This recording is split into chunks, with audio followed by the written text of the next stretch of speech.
This is Sister Zombie, a memoir by Anna Appleby.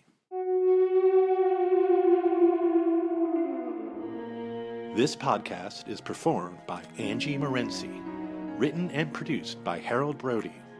For all information about music and sounds, including links to composers and tracks, go to sisterzombiessounds.info. When we last left our story, Anna had brought the dead student Paolo back to life, then instructed Chloe on how to behave.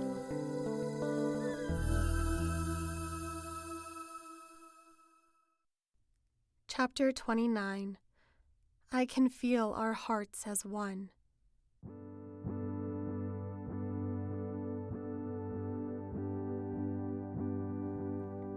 We have come to yet another watershed in our tale, dear listener, and as I endeavored to impart to you a true story of suspense, intrigue, pathos, and sensitivity, I am challenged at times such as this to maintain the narrative as it has unraveled before, for events are about to transpire simultaneously from a multitude, and each is as imperative as the next to the core of our meaning. Thus, this day I am about to describe to you, a day of such momentous weight that it amazes to feel earth still beneath collective feet, and air still swirling from ears to ear. This galloping day, a culmination of events heretofore, an impetus for days subsequent as to render them inevitable. Indeed, I am describing a scene in the time continuum, where fate slipped through, stopped to sow its entry, then swooped upon the slumbering masses, asserting them helpless to the days to come, for they would tumble upon each other to foretell the last just as true as the next.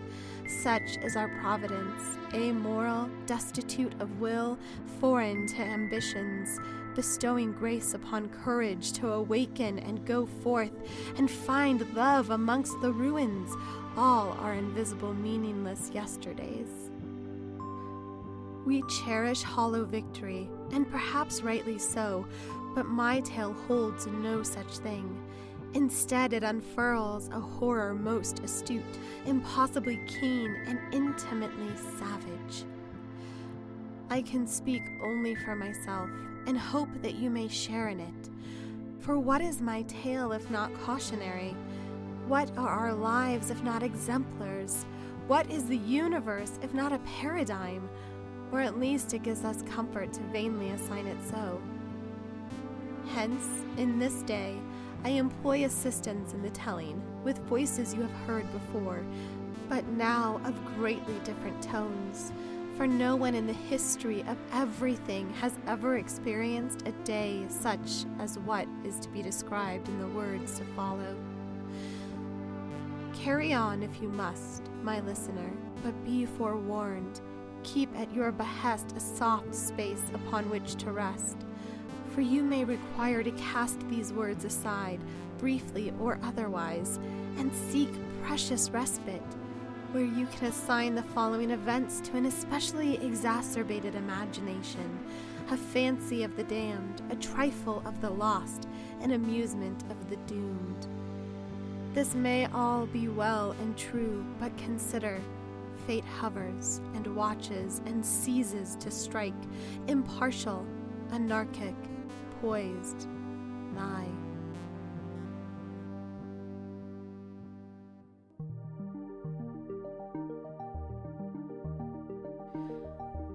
My new morning customary with Chloe went agreeably enough without hindrance. We had a light breakfast, and I reminded her that she was Anna, not Chloe. I went upstairs to don my disguise, then I drove us to our departure point near the school, and all this occurred with only heartfelt pleasantries exchanged between us. We didn't dwell on the fatalities and the dark magic of the previous night, for to us they were solved, and even then we mustn't appear to others as if we had any knowledge of them. This I conveyed to Chloe in terms most stringent but also full of care.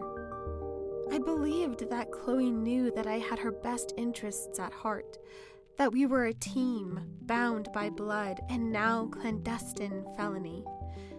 My own fear of getting caught was surprisingly profound, so much so that I suspected Chloe could undeniably sense it, much as she had sensed my hatred of Coach and Paolo. This put me at some ease, but not so much that I could leave my fear unmentioned. So I told Chloe again to simply be right, and that this meant concealing the truth of what happened with us the night before. Chloe, for her part, simply nodded and repeated, "Be right." As I watched her walk off on her own toward the school, I took a calming breath and assured myself that her day would be uneventful, that more attention would be paid to the oddities of Coach and Paolo.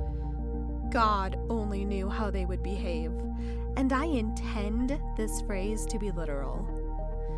But instead of worry about this, I amused myself with it and found courage in that. Bracing myself with laughter, what a strange new sensation. As I left the school, I looked forward to carrying this epiphany into the daily routine of my new solitary domestic life. I could finally build my own Dickinsonian fortress. I could have words and poetry, thought and amuse, and have it all to myself, no intrusions, no others. I could once again retreat into the civility of having no name, of being nobody except alive, alone in my transparent whole.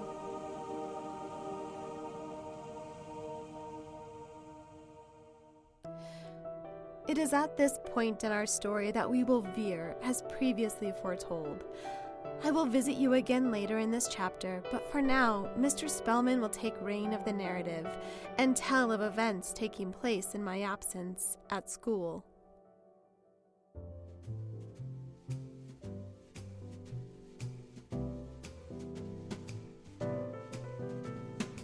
Thank you, Anna. I will do my best and report the facts as they occurred. It's very tempting to want to jump ahead in the story, particularly because I was so personally involved. I appreciate you allowing me to mention that, and I hope your listeners keep that in mind and keep listening. It's certainly an incredible story, and I wouldn't have believed it if it hadn't happened to me.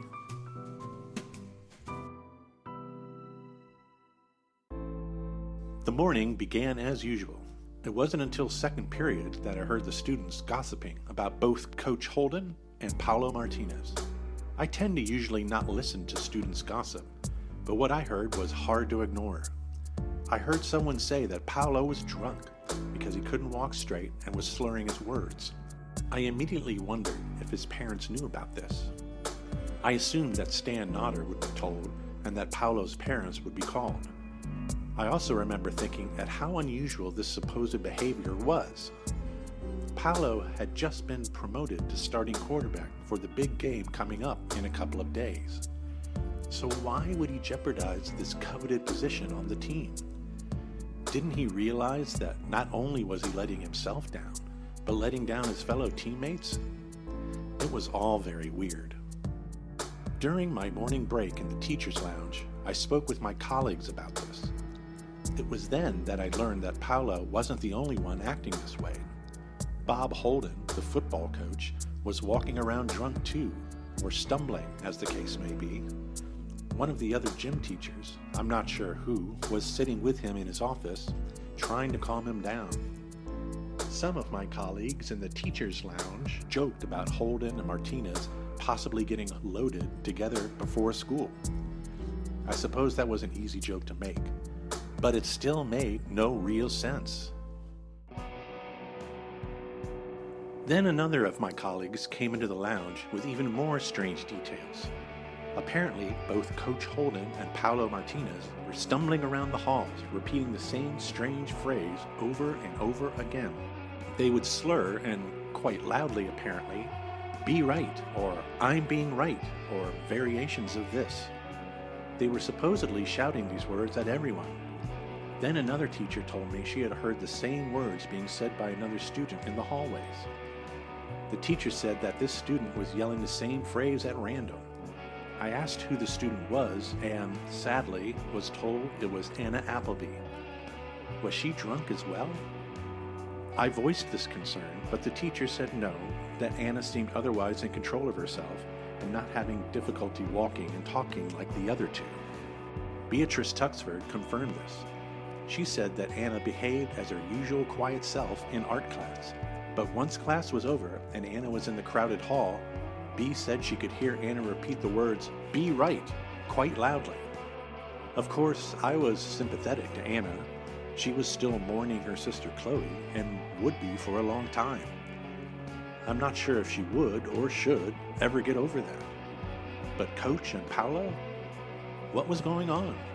Why were they shouting, "Be right"? What the hell did it all mean?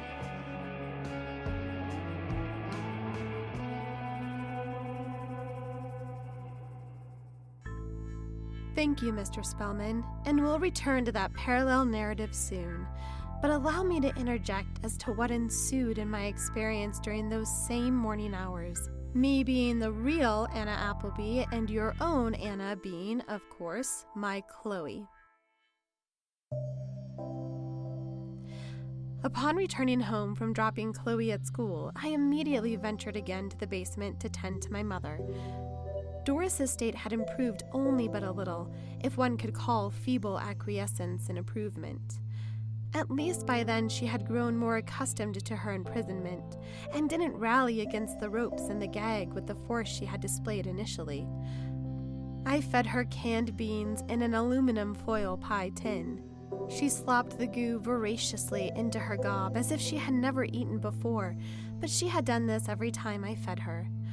I replenished her water bowl, then left her mid-meal, as that was the easiest time to leave when she was absorbed in food. I was a little concerned that she had yet to either urinate or defecate, and as much as the forthcoming task disgusted me, I resolved to show her later how to use the large bucket as a lavatory. I needed her to maintain at least an acceptable standard of health until the day came when she started to heal and maybe even approximate her former level of behavior. But that day seemed remote. Unlike Chloe, whom I'm sure had figured out how to use the bathroom, Doris was still feral, still stuck solid in the grip of madness with no indication that she would ever pull out. Death was still too close to her. Perhaps one day I could veer her from her death and onto the path of sociable conduct, perhaps death in another form. But I was in no haste to begin her education. Firstly, I needed to tend to mine.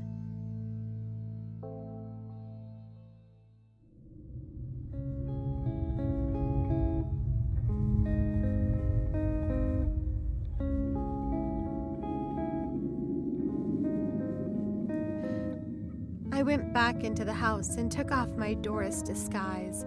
I'm sure it mattered not that Doris saw me that way. Though my camouflage was so stupidly prosaic, my mother, removing it was akin to removing any trace of identity I ever had, even if that identity was nobody. I longed for the comfort of being nobody, but alas, it did not come. What came was emptiness. A void with no meaning, and where I thought there would be charm, a numbness so divine, there was instead a crookedness, a failing dance between myself and my nothing. I eased into the thought that these things take time, and so I lay down in my bed and realized how the previous night had interfered with my sleep, and indeed all I must be feeling was exhaustion. How could I expect to achieve my detachment for the day if my essential constitution was so unbalanced? So I slept, reaching unconsciousness rather quickly as I recall. I also remember that for once I did not dream. This was a relief. I cannot reminisce how long I was away. I bore myself sluggishly and tore at my fix, but my legs were no succor, my brow no retreat. I sunk into my gut, and my fever begun. I have come to resemble a wound. as if I was healed and whole in the womb, suspended in sublime equilibrium with myself, other, until the universal dust fills all the vacuum and soars, then decompose into smegma and lace, and soon the other will be so far away from me as to no longer be called a self, and all that will remain is my wound disembodied. I should never be called so lucky.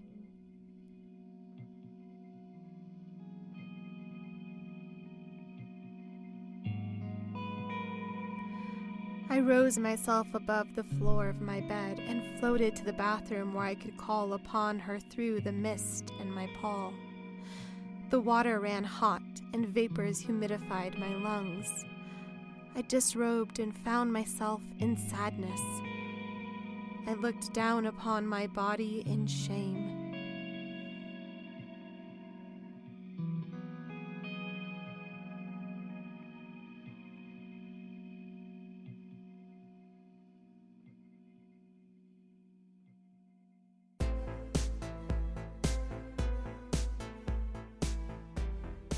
It was a fine day, especially for autumn, not unpleasant like you get in summer. Sometimes both the students and the teachers like to take their lunch outdoors, and that's what I was doing this day. There was a large contingent of students milling about the central quad, eating their lunches as well. The students tend to keep to themselves and not interact with the teachers, and who can blame them? Not every teacher, mind you, dares to infiltrate the students' domain. I, for one, like to keep to one side. Being a science teacher, sometimes I amuse myself with the thoughts of the students as a different species. During that particular lunch hour, I remember a strange wind starting to blow about, almost too warm for the still air, which was colder. I also remember seeing James Califano and his crew sitting off to one side not too far from me.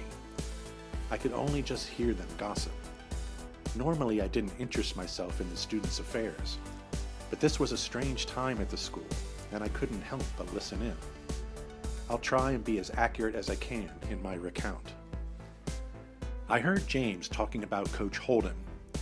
He said that the coach had approached him in the hallway, had sought him out. He said that the coach had told him to be right. This, of course, confirmed the stories I had heard earlier in the teacher's lounge.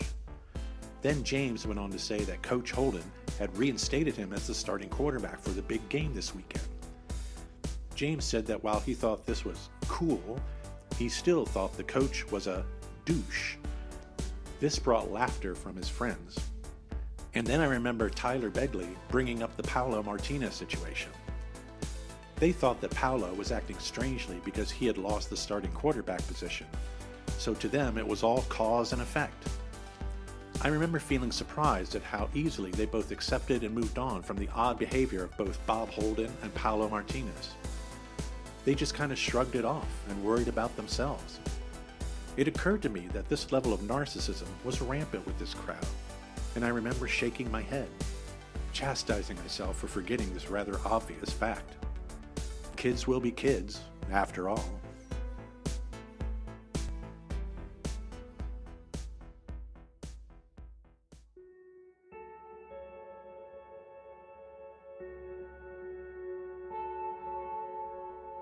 I sat on the porcelain, and its cold severity pleased me against the ever-growing steam.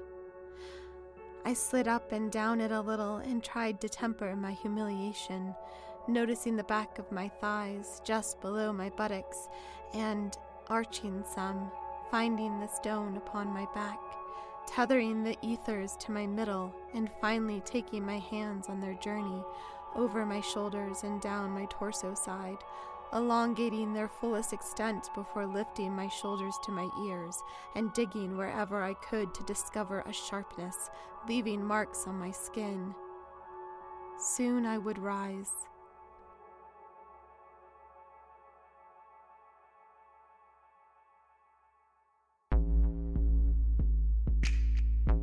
I heard Clarissa Morgan ask James who he would be taking to the homecoming dance this Saturday. I remembered James preening like the peacock that he is, stiffening himself, and saying something like he was flying solo, and that there would be a feeding frenzy. And this sort of behavior was accepted. James held a kind of a court in that quad, and he was surely the most powerful figure there. Others about him were merely his vassals, servants to his needs.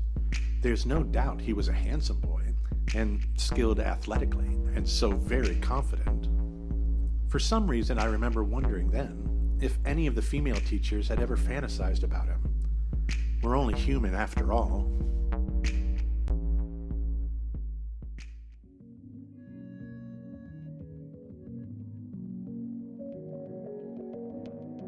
I ceased to float. I was rooted in the physical, but this was the way I could feel sensation in my toes. Electrical charges creeping in, crisscrossed the blood falling from my rising, and there commingling left a scar of pleasure as a prelude to a storm.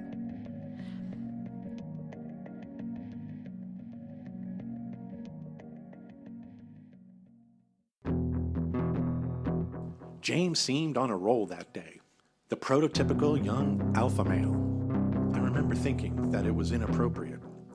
I mean, we were just a few days removed from the terrible death of his girlfriend Chloe, and even if their tryst was short-lived, it deserved more respect than he was showing in the quad that day. I mean, there he was, laughing quite wildly, carrying on as if Chloe never existed.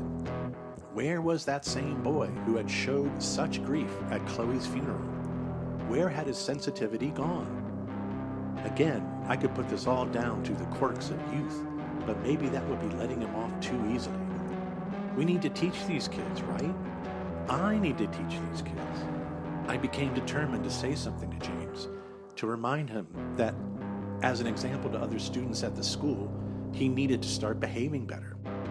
I could appeal to his influence, and maybe the flattery would help me get my point across. I put my sandwich back into my bag and took a gradual step toward him and his group. They were still in mid-gossip, so I would have to pick my moment. I remember James saying something like, "What's done is done," or was that just my memory playing tricks on me? I do have a better memory of James saying the following: "I can't help it if chicks dig the shit out of me." That he said.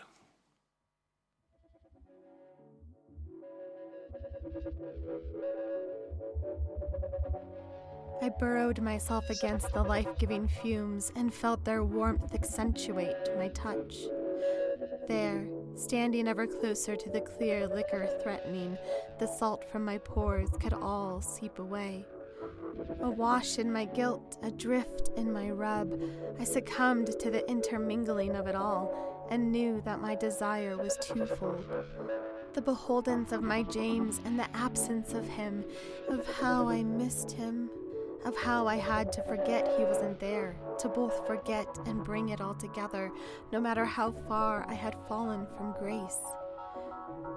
My eyes closed. I could see him there, James, in the school quad. It was lunch. The teachers hovered in sad corners, beaten by youth, and the students held sway, with James helming the ship. At his side was Tyler and Clarissa, all superfluous, for James rose above them like an ancient dream. He removes his shirt in Michelangelo glory, and I quiver at the knees, standing full under that stream, and he sees me. He sees all of me, and we alone in the gold of the lee reach for each other, and meld, and join, and enfold, and too soon the water betrays my rapture, and I scream.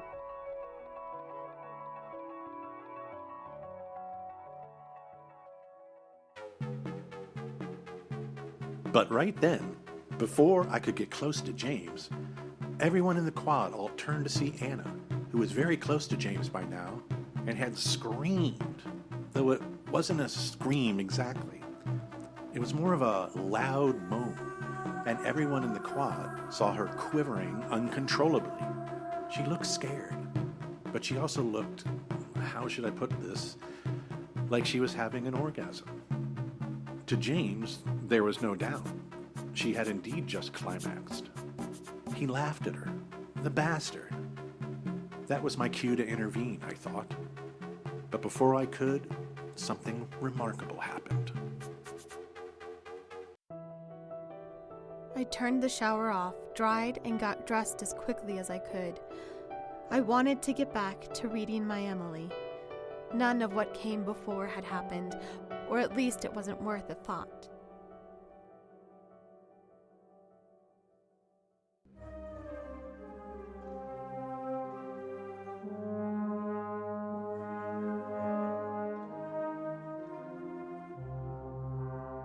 Hey guys, Chloe here. You know when you're a child and then you grow up and you try and remember things from your childhood and you can't until one day something happens to you and sometimes all these memories come flooding back? That's what happened to me when, for no reason at all, I came. I mean, like, mind-fucking orgasm came. In public. At school. Just standing there, looking at James. It was like, holy fuck. I had awakened from a sleep, but who was I? What was I doing there? Why the fuck was I coming? Then James looks at me like I'm some sort of freak, and I can't fucking blame him really, but I have this strange feeling like I'm not myself. Or at least I'm not in control of myself, and I don't feel like me. My skin is all different, and my hair is different, and even my voice feels different, even though I hadn't said anything, but Lord knows I was about to. For some reason, I can't stop staring at James. I mean, I'm standing like 3 feet from him, and I must have looked so shit. And James is like standing there too, staring right at me, except he starts to laugh at me because I must have looked so shit. And I just fucking came for no reason. And then James says this shit to me, and I know things are really fucked up. Hey, nobody! And if that isn't fucked up enough, I open my big stupid gob and I have no control over what I'm saying at all. Words just come spilling out of me like diarrhea. I love you, James Califano. And James is like, what the fuck, right? But I don't stop there. I hardly miss a beat and I just keep right on going. I love you, James Califano. I love your mind, your body, your soul. I love the way you have sex with me, and I love your athletic skills. Now remember, I'm practically yelling this into James's face, and he's only 3 feet away. But trust me, everyone in the quad is watching, and they can hear every word and then some. Even some teachers are there. I recognize Mr. Spellman. He's like the closest to me. And I even see that little runt Nodder walking toward us. But the funny thing is that I don't remember caring at all about what anybody thought. I mean, I don't really remember having any thoughts at all. Other than what the fuck was I screaming to everyone? Fuck. I must really love James. I actually remember having this pretty weird thought to myself. Well, about this time, I think James wants me to cut the shit because that's literally what he says to me. And he gets even closer, like he wants to whisper something to me, probably wanting me to shut the fuck up or something. And that's when things start to get really weird because I grab him. I grab big, strong, manly James, and he tries to get away from me, but he can't because I'm too strong for him. Me, Chloe. Huh. And what do? I grab him and kiss him, and he can't stop me. I mean, he tries to, but he can't. I'm too strong. Oh, sure, he turns his head away from me even as I try and slobber all over his face. But maybe even weirder than all this is that I don't remember feeling too pissed off about James not kissing me back. Though really, wasn't I supposed to be his girlfriend? Honestly, at the time, I wasn't sure. Well, needless to say, what Anna was doing with James was pretty shocking. First, she masturbates herself to a climax near him, and a very loud climax at that. Then she yells out her love for him in quite explicit terms. Then she kisses him against his will. Now, everyone knows that I have the utmost sympathy for Anna, given the effect the loss of her twin sister must have had upon her. So to me, what I was witnessing was her ultimate cry for help. I wanted to intercede, to help Anna, but before I could, Stan Nodder raced between myself and Anna. I suppose that as the principal, he felt he should be the first to assist. But knowing Stan as I do, I knew that he wasn't the man for the job.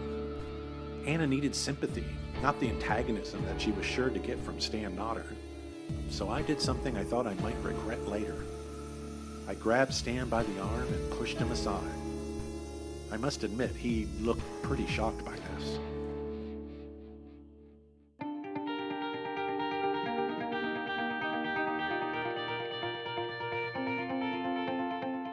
Hi, it's Chloe. So finally, I finished kissing James. I mean, it was a long kiss, long enough for everyone in the quad to see and start cheering. And what does James say to me when his lips are finally free? Jesus fuck! Classy. But I didn't pay any mind to that. I had more to say, though I had no idea where these words were coming from. It felt like someone had their hand up my ass and was making me talk. No, scream weird shit really loud. I love you, James Califano. Here was where James interrupted me. He had to scream really loud as well. Shut up, you sick fucking bitch! I must have comprehended what James had said, because I responded to him, even though I still didn't feel in control of what I was saying. But I killed for you. It wasn't right. I killed him. And that was when, for some unknown damn reason, I pointed at Coach Holden, who was across the quad, watching like everyone else. What the hell did I mean? I killed Coach? He was alive and standing right there. But, of course, I wasn't finished, so I yelled some more. I killed him.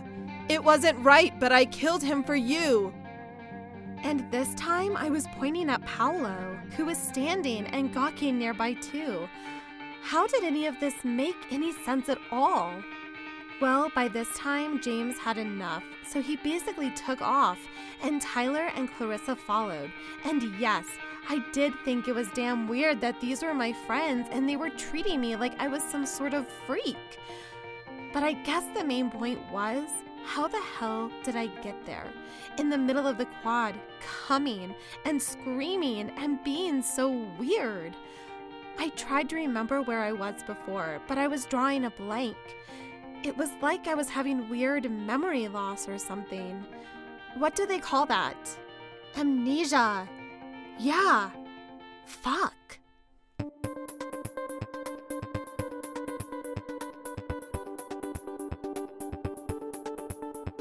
James left poor Anna standing there very awkward and alone. So if he wasn't going to be man enough to comfort her, I sure as hell was. I quickly told Stan Nodder to stay put, and frankly I think he was still suffering the shock of someone challenging his authority. Stan, get over yourself. I went to Anna and put my arm around her in a gentle, non-sexual way. I remember what I said to her. I whispered it softly so no one else could hear. There were still a lot of students and teachers alike watching this spectacle. I told her, "Shh, Anna, it's okay. You have every right to go a little crazy. It's okay. Since Chloe's death, we've all felt." And I swear when she heard me utter the words, "Chloe's death," that's when things got strange again.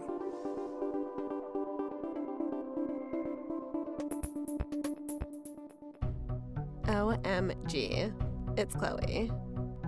I remember Mr. Spellman trying to talk to me, but I don't remember exactly what he said, except for one part.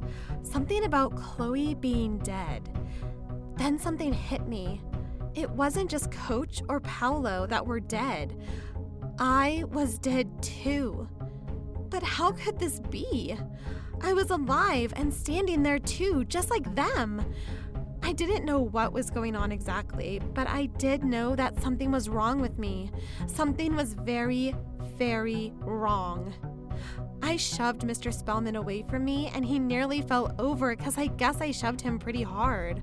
Then I looked around and saw like the whole school just staring at me, because by then I was totally the queen of all the meta freaks. And then I felt one more scream welling up in me. One more of those screams I couldn't control. Though I did have the strange feeling that this would be the last of them, that from then on I would only scream when I wanted to scream. So I may as well get this last crazy scream out of my system. So I did. I screamed. But I must be right. I must be right. Yeah, like who knew where the fuck that came from? But that was it. That shit was over. That was my swan song for weird shit that I had to say but never wanted to say. But the even weirder thing was, the feeling of letting that go made my entire body twitch, like I was some total epileptic spaz or something. I didn't know what it was, but maybe just the shock of it. So my legs twitched, and my arms twitched, and my neck jerked around, and I heard a few people react like they were really grossed out or something, and nobody dared come to help me. I guess it must have looked really violent and scary, though I really had no idea myself. It didn't hurt or nothing. It was just like my joints were all snapping and unsnapping, then snapping back into place. This only went on for a few seconds, I think, though I'm sure to the people watching it must have seemed longer. Then suddenly, I felt in control of myself, and I wanted to do like James and get the hell out of there, though I didn't want to find him either. I just wanted out. So, I trusted my legs, and I started running away from the school. I ran really fast. I didn't know where I was running to at first, but after a few seconds, I did.